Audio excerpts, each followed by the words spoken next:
আজকের আকাশটা একটু গোমড়ামুখ ছিল। সকাল থেকে টুপটাপ বৃষ্টি, একটু পরপরই মেঘ এসে যেন একদম ছেয়ে যাচ্ছিল।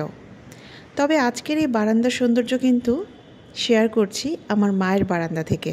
বুঝতেই পারছেন আজ ছুটির দিন, আর এরকম একটা দিনে কিন্তু সব সময় আমার রুটিন থাকে ঘুম থেকে উঠে একদম মায়ের বাসায় চলে আসি সিজদাকে নিয়ে। তারপরে হয়ে যায় নিয়ম ছাড়া ছন্ন ছাটা একটা দিন পার করা।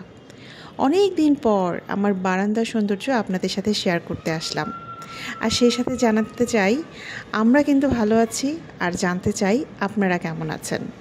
আর সেই সাথে আরও একবার ওয়েলকাম জানাচ্ছি আমার আজকের ব্লগে। আমি যেমন আসলে অ্যাক্টিভিটিস করছিলাম, সিজদাও তার ছোট্ট ছোট্ট হাতগুলো দিয়ে একই রকমভাবে করে যাচ্ছিল। আর এখন যেহেতু একদম অনুকরণ করার মতো একটা সময়, তাই সব সময় দেখা যায় আমি যা করি বা ব্লগে যা বলতে আসি সব কিছু যেন তার বলতে হবে। আর এমন একটা সময়ে যেন এই প্রজাপতিটার কোনো ছুটি নেই, সে যেন ফুলের মধু খেতে এসেছে, আর সেই প্রজাপতি ধরার জন্য ব্যস্ত ছিল সিজদা। তো সেটা তো আর সম্ভব নয়, তারপরও সে তার বাবলসগুলো নিয়ে একদম চলে এসেছে, আর খুবই সুন্দর করে হাতে মেহেদি দিয়েছে। মেহেদি দেয়া, শাড়ি পরা, চুড়ি পরা তার ফেভারিট কাজগুলোর মধ্যে একদম অন্যতম। আর অন্যদিকে একটু লেট করেই আমি আমার নাস্তাটা তৈরি করে নিয়েছি। মায়ের বাসায় নাস্তাটা করছি, জাস্ট ঘিয়ে ভেজে নিয়েছি 2টো ডিম আর একটু চিয়া সিড, মিল্ক আর আম, সব কিছু মিলে ইয়াম্মি একটা নাস্তা। আর যেহেতু আমি একটু ডায়েট করছি এবং সেই সাথে আলহামদুলিল্লাহ অনেকটা ওয়েট লস করতে পেরেছি, সো এটা আসলে একটা মিরাকেল ছিল আমার জন্য। আমি কিভাবে করলাম ওয়েট লসটা আর কতদিনে কত কেজি কমলাম সেটা নিয়ে আপনাদের সাথে একটা ব্লগ করার ইচ্ছে আছে। যারা জানতে চান তাদেরকে আমি অবশ্যই জানাবো, তবে সেটা জানার জন্য আমাকে কমেন্ট করে জানাতে হবে কারা কারা আসলে আমার ওয়েট লস জার্নিটা সম্পর্কে জানতে চাচ্ছেন। আপনারা নিশ্চয়ই জানেন আমি কম বেশি ম্যারাথনে অংশগ্রহণ করে থাকি, সেটারই একটা রিওয়ার্ডের কথা আপনাদের সাথে আমি আজকে শেয়ার করব। এই যে দেখছেন এত সুন্দর একজোড়া জুতা, খুব ক্লাসি, কমফোর্টেবল, এটা কিন্তু আমি গিফট পেয়েছি আমার অফিসের যে সিনিয়র পার্সন আছেন স্যারের কাছ থেকে।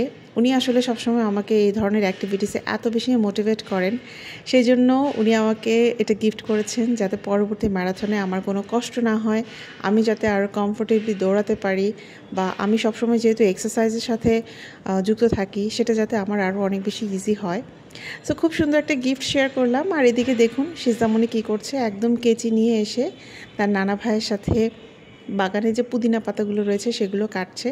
আর ও কিন্তু অ্যাক্টিভিটিস দেখা যায় বেশিরভাগ বাম হাতে, এটা আমার ছোট ভাই কিন্তু লেফটি, এবং আমরা সবসময় বলি যে ও একটু মামার মতো হচ্ছে, কথাবার্তা জেদ অনেক কিছুতেই দেখা যায় যে আমার ছোট ভাইয়ের সাথে মিল পাওয়া যায়। ব্যস্ততায় আপনাদের সাথে ব্লগগুলো শেয়ার করা হয়ে ওঠে না, তবে ছোট ছোট ফুটেজ নিয়ে 2-1 দিন মিলিয়ে আমি আসলে যা করি সেটাই আপনাদের সাথে শেয়ার করার চেষ্টা করি। কখনো কখনো দেখা যায় শুক্র শনিবার আমার অফিসের ইভেন্ট থাকে, সেজন্য আপনাদের সাথে কোনো কিছু শেয়ার করা হয় না। এরপর একদম সরাসরি চলে এসেছি আমাদের সন্ধ্যার নাস্তায়। আজকে মায়ের বাসায় দাওয়াত ছিল, আর দাওয়াতে ছিল আজকে চালের আটা রুটি আর গরুর মাংস। আর অনেকেই কিন্তু এই ননস্টিক কুকার সেটের ব্যাপারে জানতে চেয়েছেন, সেটা কিন্তু আমি বারবারই বলেছি সনি স্মার্ট থেকে আমি নিয়েছিলাম। আর এদিকে কিন্তু স্মার্ট ব্র্যান্ডের ওই রাইস কুকারে রান্না হয়ে গিয়েছে গরুর মাংস। সো আমরা সন্ধ্যায় সবাই মিলে এটা খাবো, বলা যায় যে এটা আমাদের সন্ধ্যার নাস্তা কিংবা রাতের ডিনার সব কিছুই কিন্তু একদম একসাথে। ছুটির দিন এরকম মজার মজার খাবার, সবাই মিলে একসাথে থাকা, গল্প করা, পার্সোনাল কাজগুলো করা, এই মাঝে আসলে কিভাবে যে সময় চলে যায়, ওয়ার্কিং ডে কিন্তু যেতে চায় না, কিন্তু ছুটির দিনগুলো অনেক ফাস্ট চলে যায়।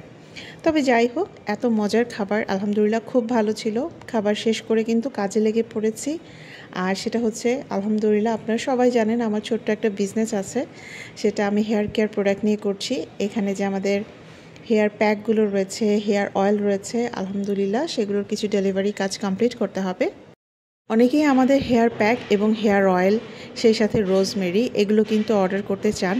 আমি আজকে অবশ্যই আমার ডেসক্রিপশন বক্সে আমার পেজের লিঙ্কটা দিয়ে দিব, আপনারা পেজে অর্ডার করতে পারেন।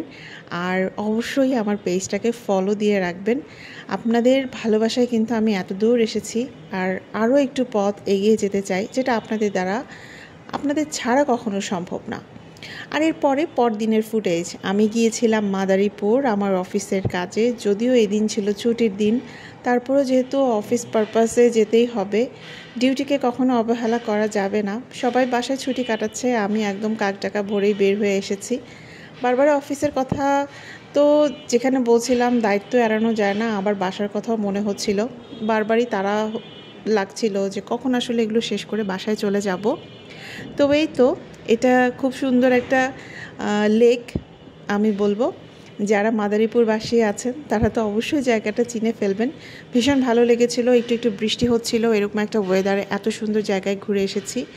অফিসের কাজগুলো আর শেয়ার করলাম না, তবে এবার আমাদের ফিরতি পথের খুব সুন্দর দৃশ্য। ফিরতি পথে এই জন্যই মনে হয় খুব বেশি ভালো লাগছিল, কারণ একটু পরেই প্রিয় মানুষের মুখগুলো দেখব। সিজদা একদম কোলের মধ্যে দৌড়ে চলে আসবে। সো সেই ভালোবাসার অনুভূতি নিয়েই বিদায় নিচ্ছি আজকের ব্লগ থেকে।